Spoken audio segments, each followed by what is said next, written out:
ये है मतलब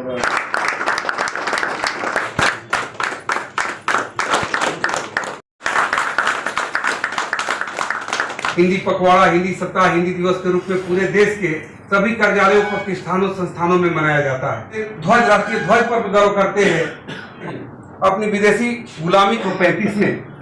तत्पश्चात आज तक स्वयं अपने आप को आने का प्रयास किया है और नहीं अपनी भाषा के प्रति भी हमारा एक समर्पित भाव होना चाहिए। उच्च स्थान प्राप्त कर ले, लेकिन यदि आप अपनी मातृभाषा के प्रति समर्पित चाहिए, हिंदी दिवस का प्रारंभ इनके को भाषा के प्रति सजग रखना है, भाषा के प्रति एक सकारात्मक भाव से आगे बढ़ना है। और भाषा आपको आगे बढ़ने से, हिंदी भाषा आपको आगे बढ़ने से कभी नहीं रोकती है। तो जब आपको प्रतियोगिता में भाग जब ले रहे हैं तो प्रतियोगिता में भाग लीजिए जीतने के उद्देश्य से, और जीतना तभी है जब आप ऑडियंस को कनेक्ट करते हैं। जब आप ऑडियंस को कनेक्ट करते हैं तो ऑडियंस फिर उसके बाद अपना ध्यान आपकी ओर ले जाता है और सुनना चाहता है कि आप क्या बोल रहे हैं। उसमें आपको उतने ही समय में कुछ फैक्ट और फिगर्स ध्यान में लाने का जरूरत है, क्योंकि उनकी जगह एथोज, लोगोज एंड पैथोज। तो इथोज का मतलब था how to connect emotionally, logos का या लोगों को मोटिवेट करने की कला में सबसे आगे निकला। एग्जाम्पल के तौर पे अपने यूएस प्रेसिडेंट बराक ओबामा, कोई सोच नहीं सकता था कि कोई आदमी जिसका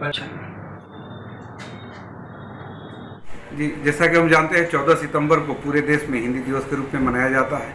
यूनियन बैंक ऑफ इंडिया क्षेत्रीय कार्यालय पटना में भी 14 सितंबर से 29 सितंबर तक हम लोग हिंदी पखवाड़ा के रूप में मना रहे हैं।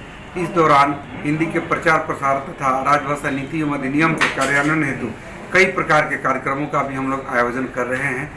इसके लिए हम लोग हिंदी के लिए बढ़ावा देने के लिए आशु भाषण प्रतियोगिता, यूनिकोड में हिंदी टंकण प्रतियोगिता, सामान्य ज्ञान हिंदी प्रतियोगिता का आयोजन, अंताक्षरी का प्रतियोगिता, ये सारे प्रतियोगिताओं का आयोजन करते हैं। इन सारी प्रतियोगिताओं का एक ही उद्देश्य होता है कि हम लोग राजभाषा हिंदी को जन जन तक पहुंचाकर इसके महत्व को लोगों के सामने रेखांकित करें। जो सभी भाषाओं में सर्वश्रेष्ठ भाषा है और अपने अधिकार के लिए वह सब लोगों के बीच में जानी जाती है, उस हिंदी को जो हमारे देश की राजभाषा है उसको आगे ले जाना है और हिंदी को, इसके महत्व को लोगों तक पहुंचाना है, ताकि हिंदी राष्ट्रीय अंतर्राष्ट्रीय स्तर पर और ऊंचाइयों तक पहुंचे और भारत का नाम रोशन करे। पूरे विश्व में हिंदी भाषा को भारत की भाषा के रूप में जाना जाए, यही सब हम लोग का उद्देश्य है। अपना परिचय दे दीजिए। मैं डॉक्टर विजय कुमार पांडे, राजभाषा अधिकारी, यूनियन बैंक ऑफ इंडिया क्षेत्रीय कार्यालय पटना।